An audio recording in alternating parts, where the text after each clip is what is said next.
अस्सलाम वालेकुम मेरे प्यारे देखने वालों, आपको मेरा प्यार भरा सलाम।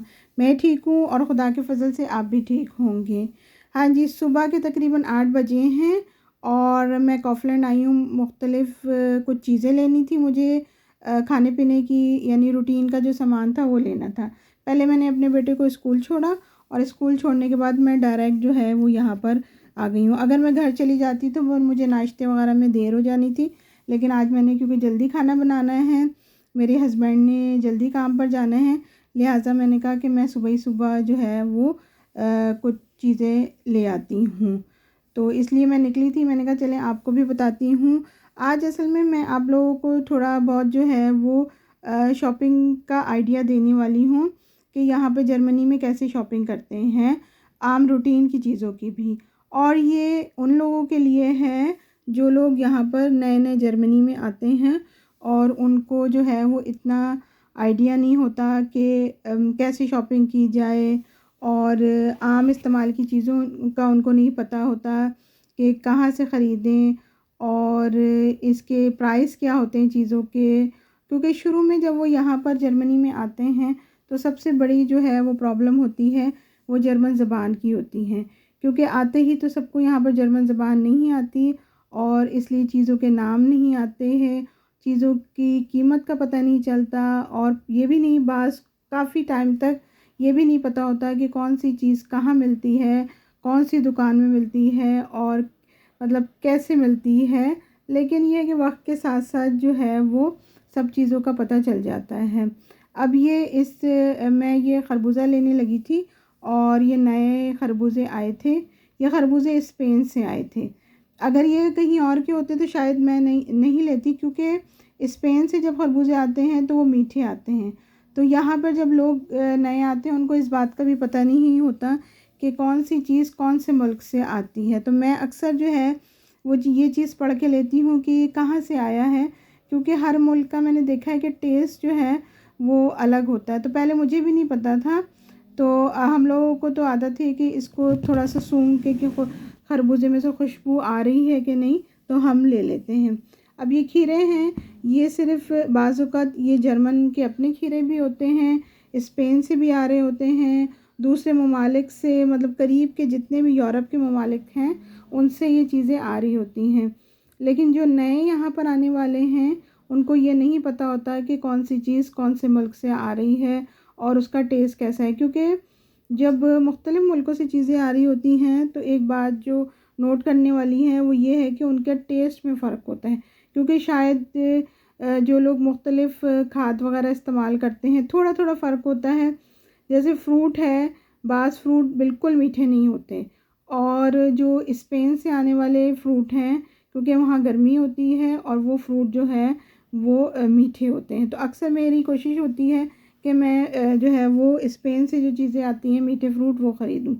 अब ये देखिए, ये पेटीज़ बनाने के लिए हैं। अगर आपको पेटीज़ बनाने हैं तो यहाँ से आपको कॉफलैंड से ये ब्लेटेड थाई जिसको कहते हैं बासानी मिल जाते हैं। लोगों को, शुरू में आने वालों को बिल्कुल नहीं पता होता कि हमने ये चीज़ कहाँ से ख़रीदनी है।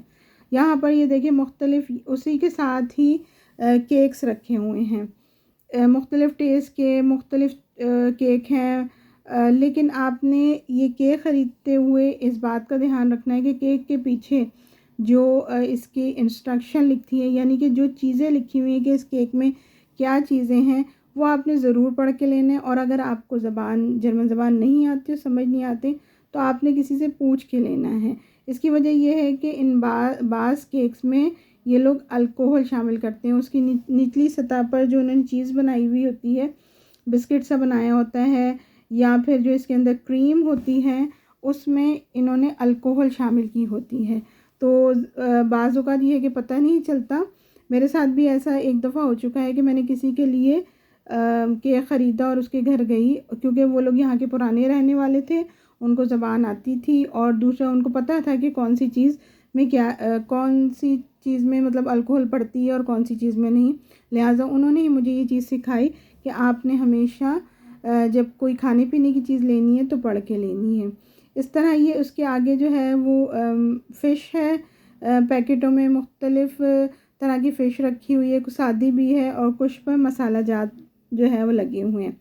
आपने इस बात का भी, नए आने वालों ने इस बात का ख्याल रखना है कि आपने जब अगर इसमें से जो भी फ़िश लेनी है और आपको जो भी पसंद है, पहले देखें अगर वो मसाले वाली फ़िश है तो उसमें कौन से मसाला जात शामिल हैं। इसकी वजह ये है कि ये उन मसालों में भी अल्कोहल वगैरह डालते हैं, क्योंकि इनके यहाँ तो ये रूटीन है और इन मतलब इनको ज़ाहिर सी बात है ये लोग इस्तेमाल करते हैं। लेकिन हम जो लोग मुस्लिम ममालिक से आते हैं, पाकिस्तानी हैं, वो फिर ख़याल करके इन चीज़ों को लेते हैं कि हमने कौन सी चीज़ लेनी है और कौन सी चीज़ हमने नहीं लेनी है। अगर आपको मेरी वीडियो अच्छी लगती है तो ये लाल सब्सक्राइब का बटन दबाएं, साथ ही बेल आइकॉन का बटन दबा दें ताकि मेरी हर आने वाली वीडियो आपको सबसे पहले देखने को मिले। वीडियो अच्छी लगे तो थम्स अप दें। हाँ जी, अब मैं आ गई थी ये कपड़ों वाली दुकान पे और यहाँ पर भी मैं आपको कुछ टिप्स देने वाली हूँ। ये देखें, यहाँ मैं गई हूँ इस फ़्रॉक के पास और ये काफ़ी जो है वो अच्छा और ख़ूबसूरत फ़्रॉक है और ये नया सामान आया है यहाँ पर। इस फ़्रॉक के ऊपर देखें कि एक ये रेड पर्ची लगी हुई है। पहले इस फ़्रॉक की कीमत 90 थी और उसके बाद इस फ़्रॉक की कीमत जो है वो उन्होंने कम कर दी हुई है। इसी तरीके से ये जो सामने चीज़ें नज़र आ रही हैं इनकी कीमत भी कम हो गई है।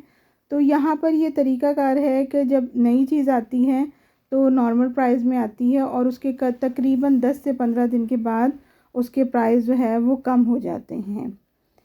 सीज़न के हिसाब से भी यहाँ पे प्राइस कम हो जाते हैं और तकरीबन कुछ चीज़ों पर जो है वो 50% की सेल लगती है, कुछ चीज़ों पर जो है वो 75 लगती है, 70 लगती है।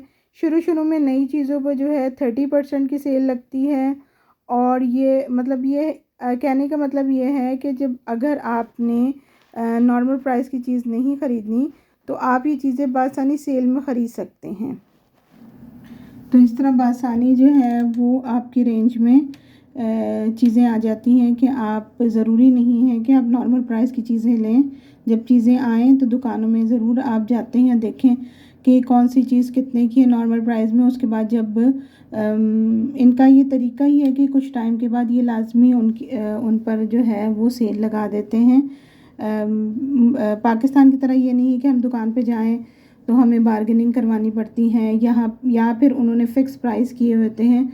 तो यहाँ पर इस तरह की कोई जो है वो चीज़ नहीं होती। आप प्राइस देखें, अगर आपको चीज़ चाहिए, ज़रूरी है तो आप ले लें, और अगर वो चीज़ अभी आपको वक्ती तौर पे नहीं चाहिए और आप बाद में भी ले सकते हैं तो इसके लिए आप थोड़ा इंतज़ार कर सकते हैं कि आप जब इसके प्राइस कम होंगे बआसानी जो है वो आपको चीज़ मिल जाती है। और ऐसा नहीं होता कि नहीं मिलती, बाज़ औक़ात ऐसा होता है कि कोई चीज़ अगर कोई बहुत अच्छी चीज़ है और जल्दी ख़त्म हो गई तो वो ये अलग बात है। लेकिन कपड़ों के मामलों में या जूतों के मामले में, जूतों में भी लाजमी सेल लगती है, कपड़ों में भी लाजमी सेल लगती है। यहाँ पर मतलब इस तरह का सिस्टम है कि यहाँ पर बआसानी आप देखें, अगर जब निकलते हैं चीज़ें लेने के लिए तो कोई ना कोई चीज़ आप देखते हैं कि अच्छा ये चीज़ अब इतने प्राइस की हो गई है तो मैं ये ले सकती हूँ। इसमें रेड पर्ची का मतलब ये नहीं है कि आप जो हर चीज़ जिस पर रेड पर्ची लगी हो या हो तो वो कम हो। बाज़ जो है वो नॉर्मल प्राइस भी इन्होंने रेड पर्ची की सूरत में लगाए होते हैं कि जब नई चीज़ें आती हैं कोई ऐसी तो उसकी वो भी उन्होंने अपनी यहाँ पे कहते हैं जैसे जर्मन ज़ुबान में वेयरबुंग, यानी कि उसकी मशहूरी के लिए यहाँ के लोग उसको देखें, उसमें भी उन्होंने रेड जो है वो पर्चियाँ लगाई होती हैं। तो बाज़ औक़ात ऐसा होता है कि आप सिर्फ ये समझे कि नहीं ये सिर्फ जो है वो रेड पर्ची से जो है वो सामान जो है वो सस्ता मिलेगा, ऐसा नहीं है कुछ ना।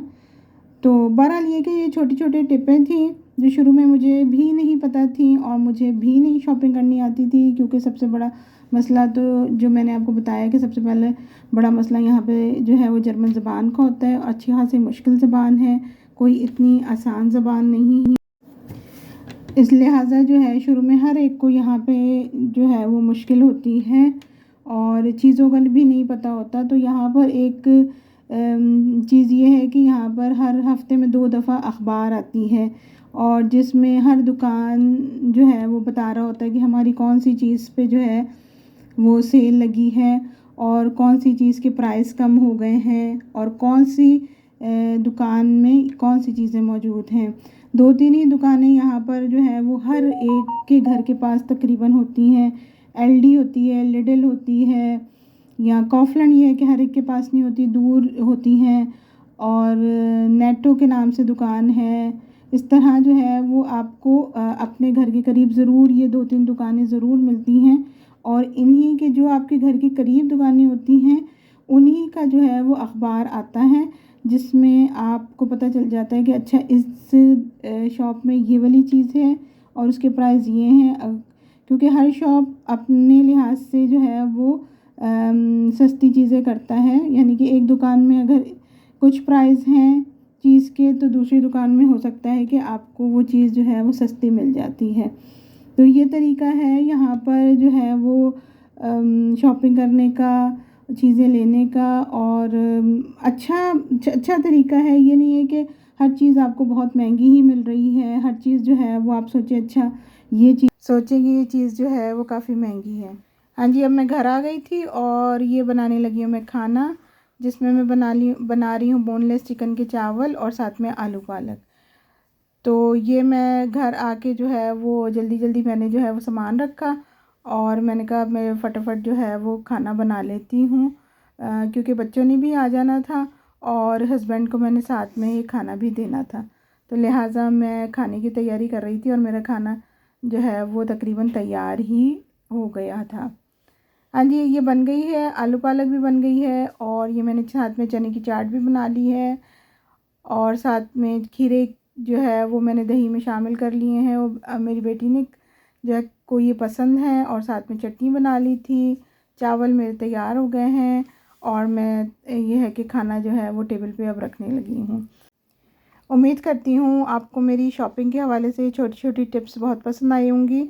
इंशाल्लाह अगली वीडियो में मैं आपको जो है वो अखबार बताऊँगी, या जिसको जो है यहाँ पे साइटोंग में या वेरबुंग आती है वो बताऊँगी कि किस तरीके से आप जो है वो बआसानी चीज़ें देख सकते हैं, ढूंढ सकते हैं। ये मैं जर्मन ज़बान के अल्फ़ाज़ इस्तेमाल करती हूँ। ये उन लोगों के लिए है जो यहाँ पर बिल्कुल नए हैं, ताकि उनको छोटी छोटी चीज़ें पता चल जाए। आज तक के लिए इतना ही, चलती हूँ, दुआओं में याद रखिएगा। जब तक के लिए अल्लाह हाफ़िज़।